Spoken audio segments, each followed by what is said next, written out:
What if a system or habit or routine that you are working so hard to perfect is actually leading you towards a life you don't want? A system can work exactly as it is designed to, and it can move you to build a life that you don't want.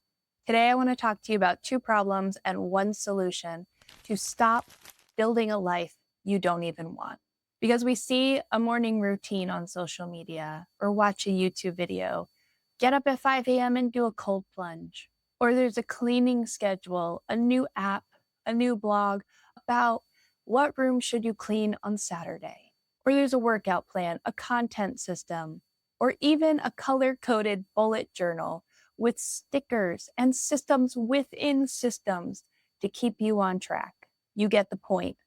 All of these things that we see, they can work technically. But when we sit there thinking, yes, that must be what's missing. That is the one thing that I have been missing. And that is why I haven't been able to perfect my routine. That leads us to copying it, to adding it into our lives. And a few weeks later, we still haven't seen change. We're still facing resistance, and we're not sure why we just can't do it. Life feels chaotic and it just isn't clicking for us.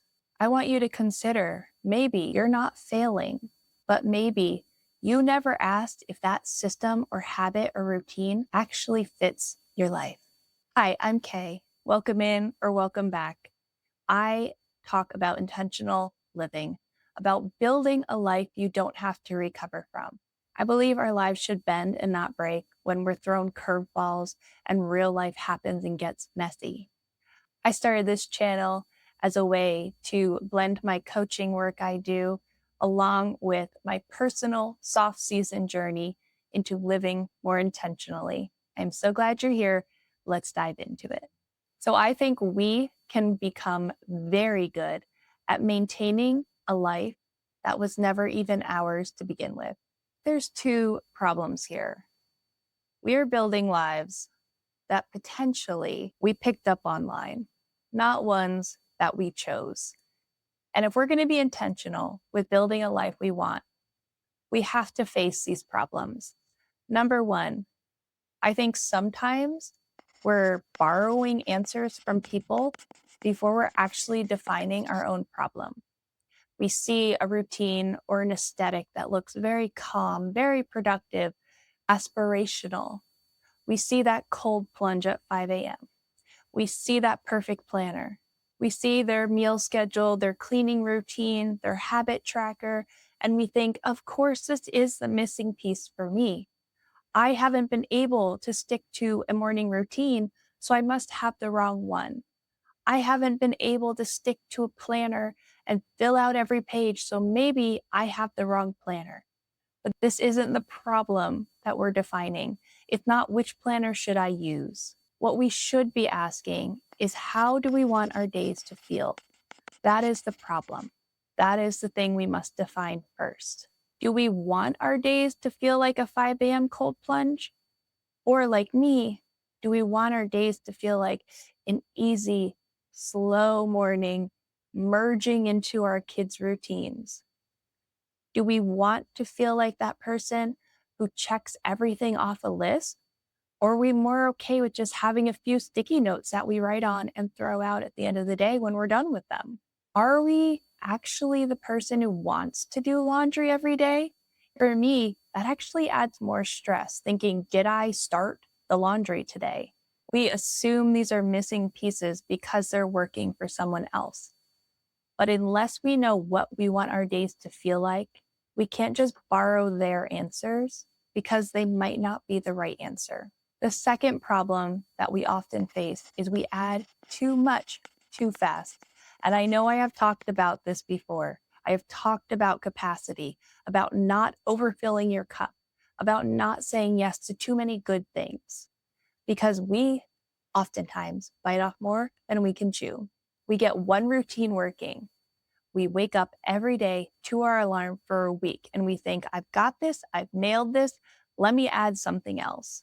So we add another habit or another goal or another system, We add another expectation onto ourselves when that first one is still kind of brand new. The whole thing collapses around us because suddenly we have hit capacity without paying any attention to it. It's not that you can't be consistent, because I believe everyone can be consistent if they're choosing the right habits, but it's because we increase the weight more and more and more, not checking if our life can hold it. We add the vitamins, the cold plunge, the walk around the block, and then suddenly our morning feels so heavy and big before we have to get off to work or get the kids to school. We feel like we rushed through an entire morning trying to complete this routine, and we enter the rest of the day already feeling drained. So, what is the solution to this? What is the answer? In my opinion, the solution is to start with your life, not the systems that fill it. Before you choose a routine, I want you to ask yourself these questions. What do I want this part of my life to feel like? Whether it's the morning, the evening, the pre-dinner rush. What result am I actually trying to create here? Whether it's for a workout, for your cleaning routine. What do I actually have capacity for? Am I trying to fit a 30-minute morning routine into mornings that realistically I can only spend 10 minutes to myself? Maybe one of the more important questions, is this something I am willing to maintain? Is this for the long term?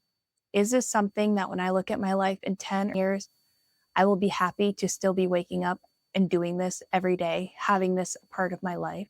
The system that you choose should support your life, your family, your energy, the season you're in, even if they do change in 10 or so years. For right now, in your current season and the foreseeable future, is this the life you desire? And I think you should not choose your systems, your habits, your routines, all of those schedules until after you have chosen what your desired life is. Because for me, I know that my current life doesn't align with the other 800 lives out there that I could easily pick up on my Instagram or YouTube. The self-help gurus, all of the books that I used to read. If I tried to implement what everybody else was telling me to do out there because it worked for their life, I most certainly would not be enjoying my life right now. That's why, as I'm working through my 6-week shift, as I work with my clients, any day I am asking, am I being intentional about my life? Every video on this channel, everything I talk about comes back to this, because you're trying to borrow answers before you actually know what the problem is. I don't think that's living an intentional life. But like I said, there is a solution. It just takes a little bit of reflection, a little bit of deciding what you want your life to look like. I'm not out here reading all the self-help books anymore. I'm not following all the bullet journal trackers on Pinterest, because I got to a point in my own life where I felt like I was building this perfect puzzle piece, smushed together life of influencers and self-help gurus. And when I looked at my day, I thought, I don't even know why I'm doing half of this.